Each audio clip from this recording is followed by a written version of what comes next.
अथर्ववेदीयम् आत्मसूक्तम्।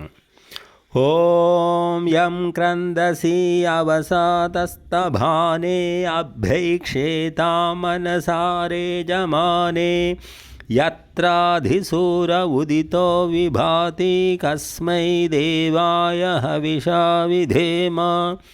ॐ आपोहा यद्बृहतिर्विश्वमायन् गर्भं दधाना जनयन्तीरग्निं ततो देवानां समवर्ततासुरेकः कस्मै देवाय हविषा विधेम। ॐ यश्चिदापो महिना पर्यपश्यद्दक्षं दधाना जनयन्तीर्यज्ञं यो देवेष्वधिदेव एक आसीत् कस्मै देवाय हविषा विधेम।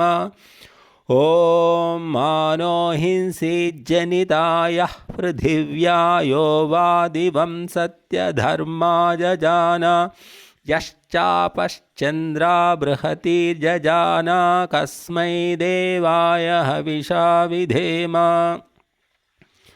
ॐ यं क्रन्दसि अवतश्च स्कभाने भियसाने रोदसी आह्वयेथां यस्यासौ पन्था रजसो विमानः कस्मै देवाय हविषा विधेम।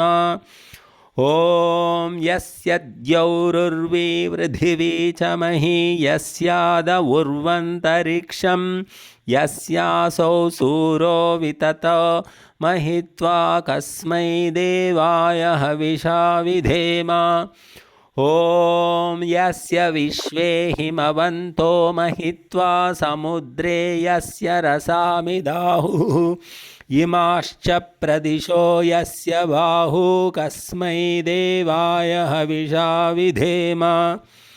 ॐ आपो अग्रे विश्वमावन् गर्भं दधाना अमृता ऋतज्जाः यासु देवेष्वधिदेव आसीत् कस्मै देवाय हविषा विधेम।